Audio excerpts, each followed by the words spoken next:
खर के पास गई। खर ने जब शूर्पणखा की हालत देखी तो पूछा, ये हालत किसने की है? शूर्पणखा ने पूरा वृत्तांत बताया। फिर खर ने क्रोध में आकर के अपने 14 पहलवान जो बड़े अच्छे बलशाली थे उनको शूर्पणखा के साथ भेजा और एक खास करके कह दिया, ये ध्यान रखना, दोनों राजकुमारों को मारना है और उनके पेट को फाड़ देना, उस खून को शूर्पणखा पिएगी और फिर उसके साथ आई हुई जो स्त्री है उसको भी मारना है। ये काम करके आना है। 14 जो बहुत अच्छे सैनिक थे, बहुत अच्छे पहलवान थे, तुरंत तैयार हो गए और शूर्पणखा को आगे करके चल दिए कि बताओ कहाँ है। शूर्पणखा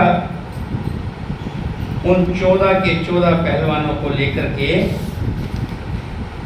आगे आगे चल रही है, पीछे पीछे 14 पहलवान। उसके पश्चात भयानक राक्षसी शूर्पणखा श्री रामचंद्र जी के आश्रम पर आई। उसने सीता सहित उन दोनों भाइयों का उन राक्षसों को परिचय दिया। राक्षसों ने देखा महाबली श्री राम सीता के साथ पर्णशाला में बैठे हैं और लक्ष्मण भी उनकी सेवा में उपस्थित है। इधर श्रीमान रघुनाथ जी ने भी शूर्पणखा तथा उसके साथ आए हुए उन राक्षसों को भी देखा। देखकर वो उदित तेज वाले अपने भाई लक्ष्मण से इस प्रकार बोले कि हे लक्ष्मण, तुम थोड़ी देर के लिए सीता के पास खड़े हो जाओ, मैं इस राक्षसी के सहायक बनकर पीछे पीछे आए हुए इन निशाचरों को यहाँ अभी वध कर डालूंगा। अपने स्वरूप को समझने वाले श्री रामचंद्र जी की ये बात सुनकर लक्ष्मण ने उनकी भूरी भूरी प्रशंसा करते हुए तथास्तु कहकर उनकी आज्ञा को सिरधार्य किया। तब धर्मात्मा रघुनाथ जी ने अपने स्वर्ण मंडित विशाल धनुष पर प्रतिज्ञा चढ़ाई और उन राक्षसों से कहा, हम दोनों भाई राजा दशरथ के पुत्र और राम लक्ष्मण हैं तथा सीता के साथ इस दुर्गम दंडकारण्य में आकर के फल मूल का आहार करते हुए इंद्रिय स्वयं पूर्वक तपस्या में संलग्न हैं और ब्रह्मचर्य का पालन करते हैं। इस प्रकार दंडक वन में निवास करने वाले हम दोनों भाइयों की तुम किस लिए हिंसा करना चाहते हो? क्यों जो हमें मारना चाहते हो? देखो, तुम सब के सब पापात्मा तथा ऋषियों का अपराध करने वाले हो। उन ऋषि मुनियों की आज्ञा से ही मैं धनुष बाण लेकर महासमर में तुम्हारा वध करने के लिए यहाँ आया हूँ। हे निशाचरों, यदि तुम्हें युद्ध से संतोष प्राप्त होता हो तो यहाँ खड़े ही रहो, भाग मत जाना, और यदि तुम्हें प्राणों का लोभ हो तो लौट जाओ, एक क्षण के लिए भी यहाँ ना रुको। श्री राम की ये बात सुनकर वे 14 राक्षस अत्यंत कुपित हो उठे और भी गुस्सा बढ़ गया, जैसे अग्नि में तेल डाल दिया। ब्राह्मणों की हत्या करने वाले वे घोर निशाचर हाथों में शूल लिए क्रोध से लाल आंखें करके कठोर वाणी में और हंसते हुए उत्साह के साथ संभावत लाल नेत्रों वाले मधुर भाषी श्री राम से, जिनका पराक्रम वे देख चुके थे, यूँ बोले, अरे तूने हमारे स्वामी महाकाय खर को क्रोध दिलाया है, अतः हम लोगों के हाथ से युद्ध में मारा जाकर तो स्वयं ही तत्काल अपने प्राणों से हाथ धो बैठेगा। हम बहुत से हैं और तू अकेला, तेरी क्या शक्ति है कि तू हमारे सामने रणभूमि में खड़ा भी रह सके? फिर युद्ध करना तो दूर की बात है।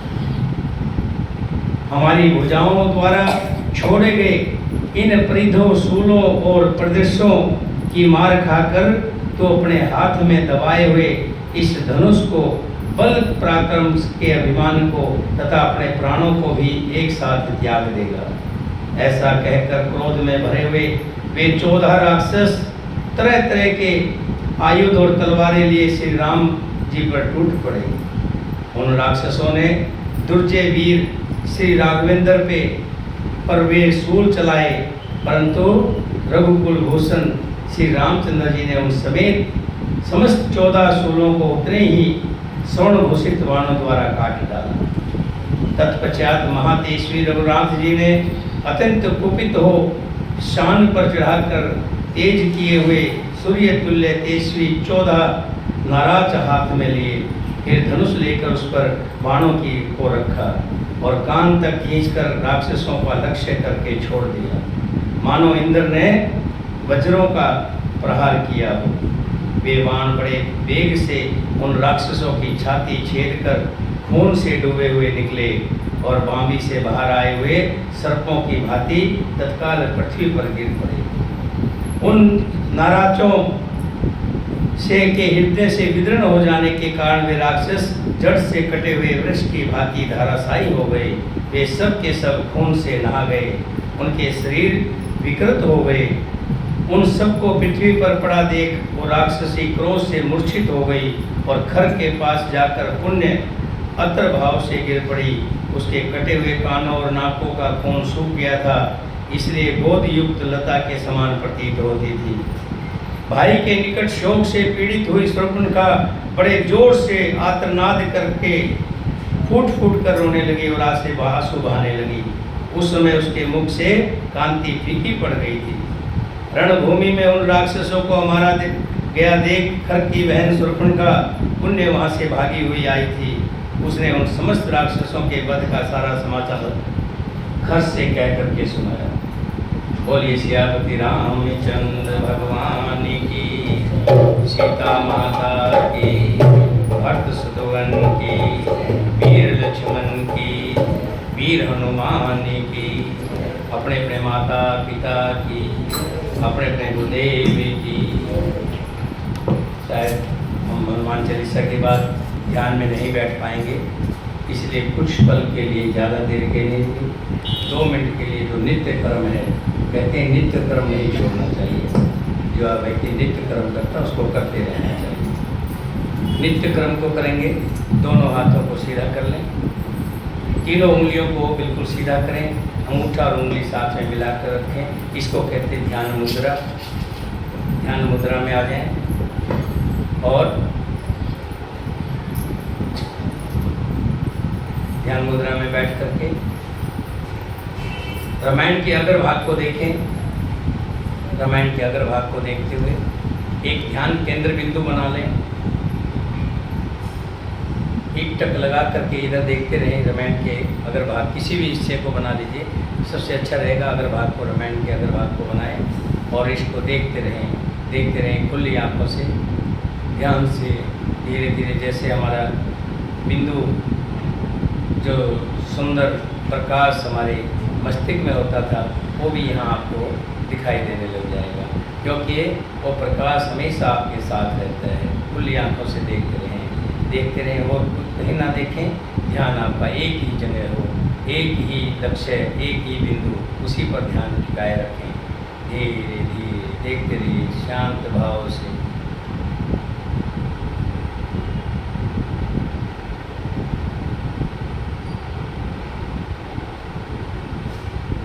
जीवा को फोल्ड कर लें, जीवा को फोल्ड कर लें।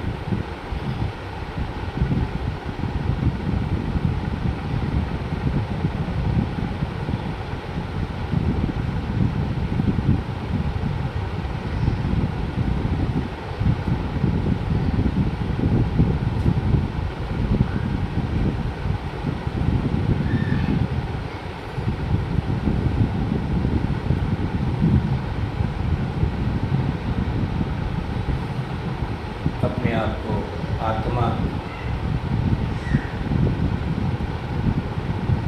और ये सच्चाई भी है, हम आत्मा हैं। ये शरीर तो हमारा किराए का घर है।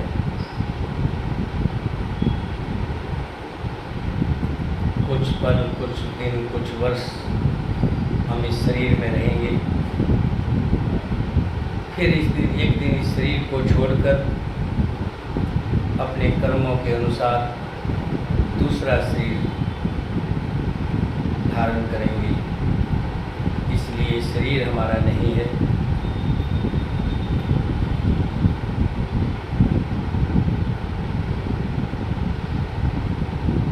मैं आत्मा हूँ, परमात्मा का अंश हूँ।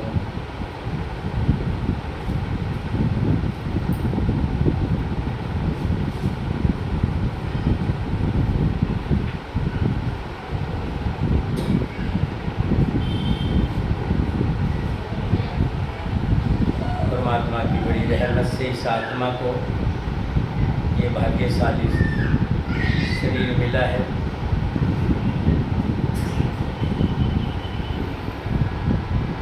जैसे कोई किराएदार तमाम घरों को घूमता हुआ रहता हुआ फिर एक सुंदर सा कोई घर मिल जाए, वैसा घर, इस घर के द्वारा हम अपने आप को, इस शरीर के द्वारा हम अपने आप को जन्म मरण के तमाम बंधनों से मुक्त होते हुए उस परमात्मा में लीन हो जाएंगे, जिसे मुक्ति कहते हैं। मुक्ति की प्राप्ति करेंगे।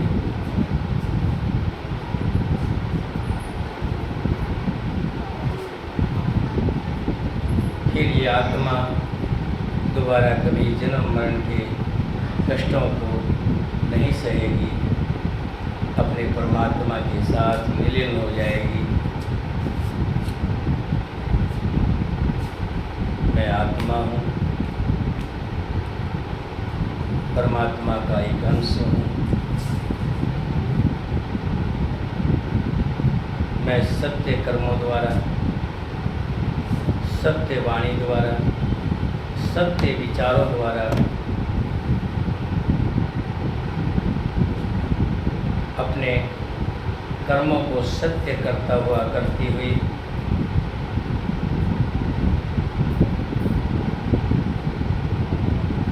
परमात्मा के चरणों में विलीन।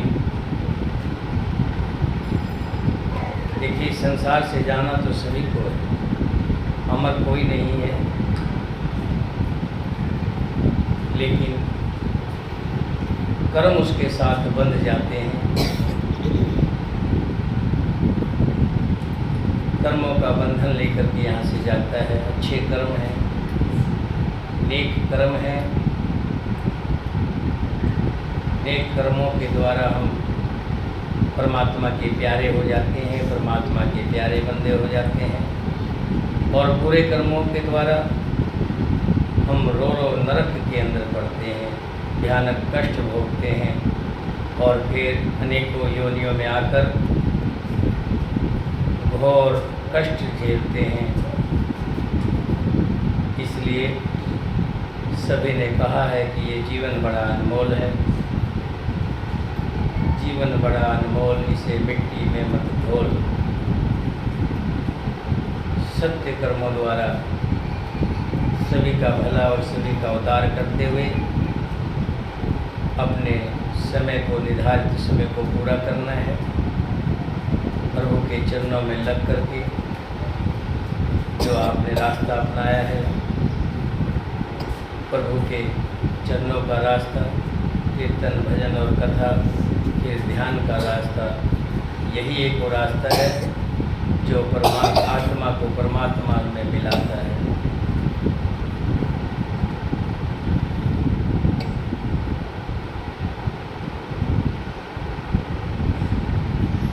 मैं आत्मा हूँ, परमात्मा का अंश हूँ। इस संसार ने मुझे जो नाम दिया है, ये मेरा नाम नहीं है, ये तो इस शरीर का नाम है। जो मुझे पहचान दी है वो मेरा नाम, मेरी पहचान नहीं है, ये तो इस शरीर की पहचान है। जाति धर्मों से जो मुझे बांधा, ये तो इस संसार ने इस शरीर को बांधा है, लेकिन मैं तो आत्मा हूँ, परमात्मा का अंश हूँ। मैं परमात्मा का हूँ और परमात्मा मेरे हैं। बस मेरा एक ही सच्चा रिश्ता है जो जन्म से लेकर मृत्यु तक मेरे साथ रहेगा और मृत्यु के बाद भी मेरे साथ रहेगा।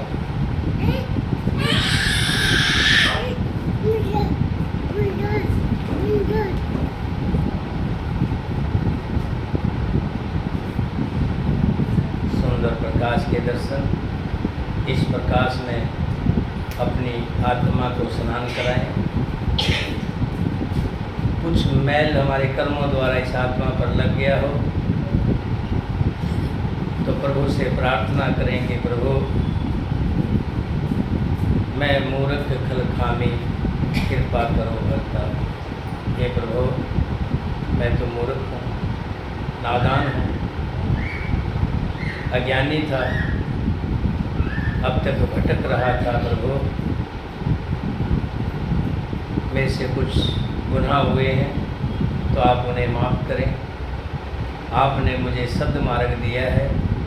हे प्रभु इस सद्मार्ग पर हमेशा मुझे इसी तरह चलाते रहना, नित्य प्रतिदिन मुझे अपने ध्यान में रखना। मैं आपको देखता रहूं प्रभु, आप मेरी आंखों से कभी ओझल मत होना। ऐसे प्रभु से प्रार्थना करते हुए धीरे धीरे ध्यान से बाहर आएंगे। धीरे धीरे ध्यान से बाहर, दोनों हाथों का दर्शन करें और इस तेज को अपने मुखमंडल पर लगाएं।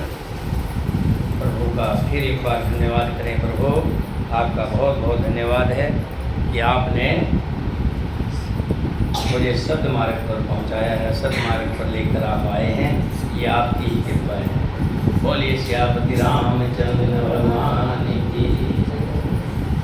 मेरे हिसाब से सभी को संकट मोचन कवच मिल गया हो। बाबा का धागा जो है सबको मिल गया। कोई बाकी है इससे जिसको ना मिला हो संकट मोचन कवच? आपको नहीं मिला? आपको दो है। चलिए आप इधर आ जाएं, दोनों इधर आ जाएं। आज की जो हनुमान चालीसा है दोनों के नाम से ही होगी। कुर्सियाँ दे दो, आप खड़े नहीं रह पाओगे। आज के हनुमान चालीसा शीला जी के, और आपका क्या नाम है? आपका क्या नाम है? विमला जी के नाम से। आप आ जाइए धर्मेंद्र जी, आगे आ जाइए। बोली सियापति रामचंद्र भगवान की जय। देखिए हम संकट मोचन, आप सोचते होंगे कि धागा कब देते हैं? जब हनुमान चालीसा के अंदर ऐसा एक चल रहा होता है जिसमें राम जी की और हनुमान जी की बड़ाई होती है, जिसमें वो कार्य होता है जब हनुमान जी राम जी का कार्य कर रहे होते हैं। उस समय उस धागे को लेने वाले को देते हैं। आप सुनते होंगे, थोड़ी देर रुकते हैं तो उसका कारण उस पंक्ति का इंतजार करते हैं। बोलिए सियापति रामचंद्र भगवान की जय। शुरू करें, हनुमान चालीसा शुरू करेंगे।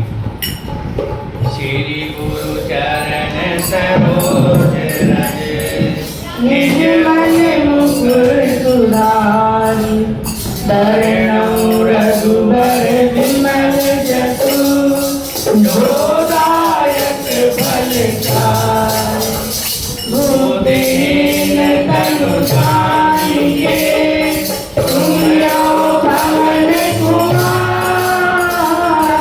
बल बुद्धि विद्या देहु मोहि, हरहु कलेश विकार। सिया बलराम जय जय राम, राम जय जय राम। जय हनुमान ज्ञान गुण सागर, जय कपीश तिहुँ लोक उजागर। राम दूत अतुलित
Mangal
सेवा आपको लगाई थी, जिसमें कहाँ गई राजकुमारी?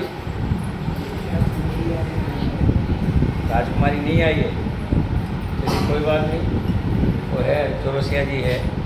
देखिए 900 रुपये का जो हमारा बोलने वाला स्पीकर ख़राब हो गया था, तो लीड तार ख़राब हो गई थी, तो 900 रुपये का खर्चा आया था। और मैं चाहता था कि ये सब आपके द्वारा ही हो, क्योंकि जब जहाँ भी हम बैठते हैं, कथा करते हैं, कीर्तन करते हैं, उसमें हमारा एक दायित्व बनता है कि हम उसमें अपना सहयोग दे करके उस काम को आगे बढ़ाएं।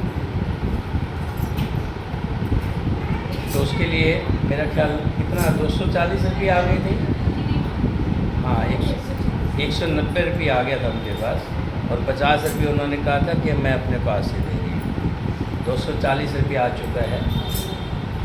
तो हमने ये कहा था कि भाई प्रत्येक मंगलवार एकदम दे नहीं पाएँ, प्रत्येक मंगलवार 10-10, 20-20 जिसके पास जो अपनी गुंजाइश है वो राजकुमारी जी के पास जमा करा। और आगे भी जो भी हम खर्चा करेंगे, पीछे भंडारा किया था, हम सबके सहयोग से किया था। ऐसा नहीं है कि ये कोई 10-5 हज़ार रुपये की रकम जो है कोई प्रभु ने मेरे हाथ नहीं बांध रखे हैं, बहुत प्रभु ने कृपा बरसा रखी है। लेकिन आप भी तरो, दूसरों को भी तराओ। व्यक्ति का ये बनता है कि आप भी तरने वाले काम करो, और जो आपके साथ हैं उनको भी तारने वाले काम करो। कुछ पुण्य का भागी सभी को बनाए। तो पीछे हम गए, ठाकुर जी गए थे, उससे पहले बालाजी गए थे, उससे पहले शायद हम हरिद्वार गए थे। तो आप लोगों से इसीलिए पैसे लिए हैं कि ऐसा ना हो कि आपके ऊपर कोई भार पड़े, क्योंकि धार्मिक यात्रा, धार्मिक कार्य, धार्मिक भोजन, जहाँ भी भंडारा हो, मैं तो आपको कहूँगा कि आप भंडारा ज़रूर लिया करें। लेकिन भंडारा लेने के बाद वहाँ पर अपने पास 5, 10, 20 जो भी हैं उस भंडारे की गुल्लक में ज़रूर दिया करें, क्योंकि दान से बढ़कर के दान जो है यही धनवान बनाता है। अगर आपने मान सम्मान चाहना है, इज्जत चाहते हो तो दूसरे का सम्मान करो, और धन चाहते हो तो दान करो, और मुक्ति चाहते हो तो ध्यान करो। तो इसलिए मैं आपसे ये जो है इसको आप चंदा समझें, इसको जो सहयोग समझें, आगे से भी जो भी और काम हुआ करेंगे। अभी हमने भंडारे का फिर प्रोग्राम रख दिया था कि कल पूर्णिमा है, कल है परसों है, आज ही है, चलिए पूर्णिमा है। आज के भंडारे का हमने प्रोग्राम सोचा था कि भंडारा करेंगे, लेकिन हमने देखा कि अभी प्लाट के पैसे तो उतरे नहीं हैं और उस पर बनाने लग जाएं तो लोग क्या कहेंगे, अरे भैया पहले किस्त तो भर ले, अभी माइक का पैसा तो हमारा पूरा नहीं हुआ है और भंडारे का कर्जा और चढ़ा लें। अभी हम आए खाटू जी, वहाँ का वजन हमारे से ऊपर उतरा नहीं। अभी कुछ कह रही थी कि चलो जी हरिद्वार चलो, मैंने कहा भाई चलने को तो कहीं चल रहे हैं, अपनी जेब पॉकेट भी तो देख के चलेंगे, तो हमें सबको लेके चलना है। ये सब जितनी बैठी हैं हमारी बहनें हैं और मैं इनका भाई हूँ, हमारा एक ही रिश्ता है, बहन और भाई का रिश्ता। और बहन भाई आपस में एक दूसरे का कभी भी नुकसान नहीं चाहते, हमेशा एक दूसरे की मदद करना चाहते हैं और सबको साथ लेकर चलते हैं। तो आज चौरसिया जी कि कौन कौन दे रहा है, दे दो जितना भी हो, 10, 50, 20। अरे सुनो एक बात और, जिसके पास ना हो मत देना। कई व्यक्ति सोचते, देखो दान के बारे में बताया है, ये लिखवाने भी हैं, दान के बारे में बताया है कि दान श्रद्धा समान, दान श्रद्धा समान। आपके पास 5 रुपये है तो 5 का दान करें। तो बच्चे घर में भूखे बैठे हों और हम ला करके यहाँ भंडारे में आटे की थैली उधार में ला के दे दें, ये बहुत बड़ा पाप है। जितना उतना दान करना चाहिए जो आपके बस का हो। कोई नहीं, ले लो, गुप्त दान समझो, गुप्त दान। जब 900 पूरे हो जाएंगे तब मांगना बंद कर देंगे, जब 900 पूरे हो जाएंगे तब मांगना बंद कर देंगे। देखो कोई 50 देगा, कोई 20 देगा, कोई 100 देगा, कोई 10 देगा, कोई नहीं भी देगा, किसी से वो नहीं है। बोलिए सियापति रामचंद्र भगवान की। सभी अपने स्थान पर खड़े होंगे और आरती करेंगे। बोलिए सियापति रामचंद्र भगवान की जय।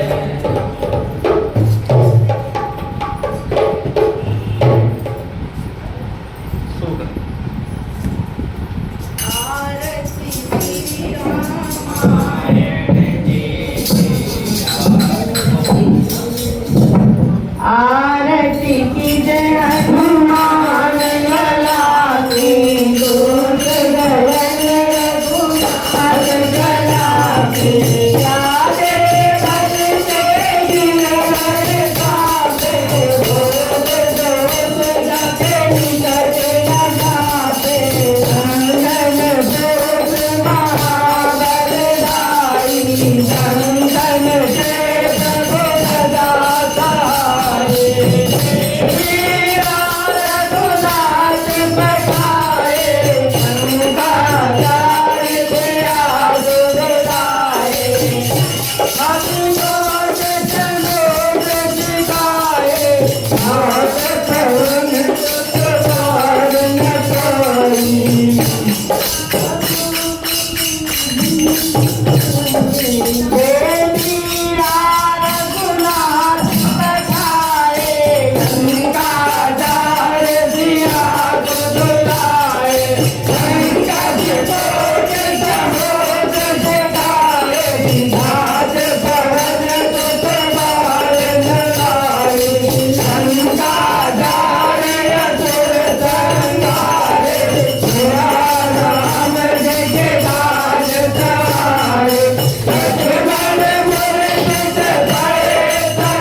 भारत की जय हनुमान लला के दोष दरंग रघुनाथ कला की जीवा के बल से जीवन साथे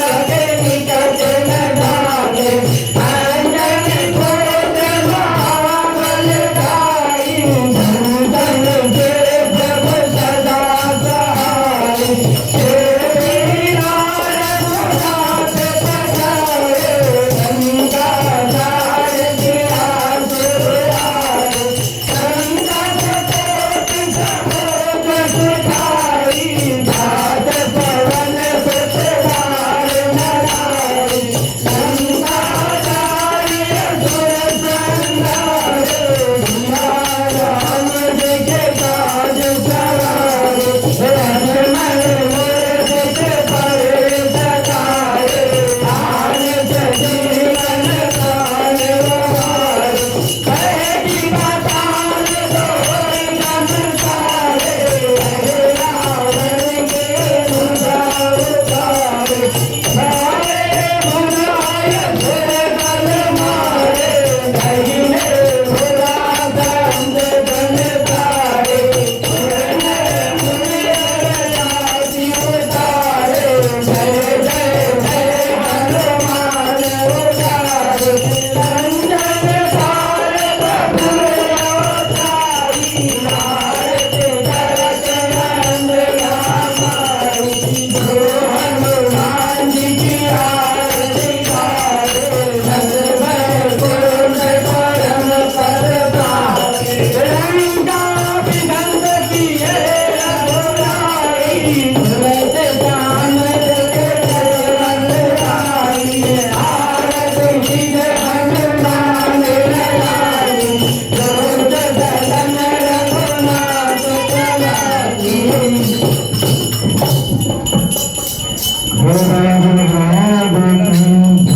किसी को दे दीजिए उनको दो कहाँ है गीता जी गीता जी इसको कौन करेगा हाँ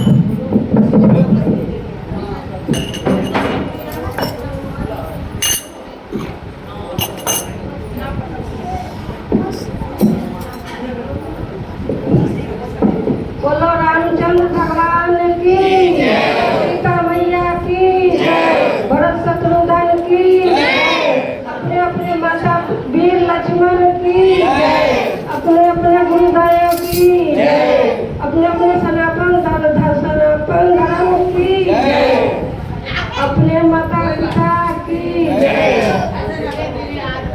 धर्म की धर्म की अधर्म की प्राणियों में विष का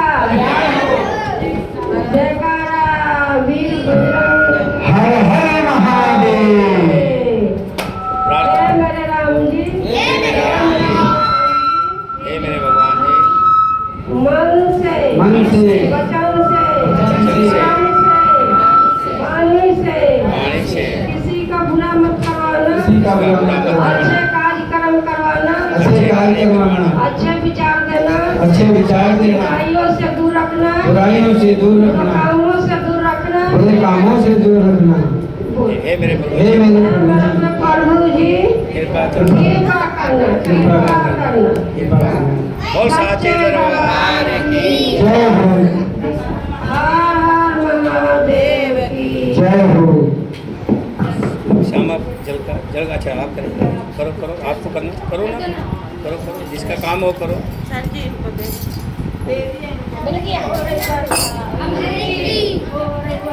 अमृत की मुझे क्या बोला जा रे वारे वारे सब हो रही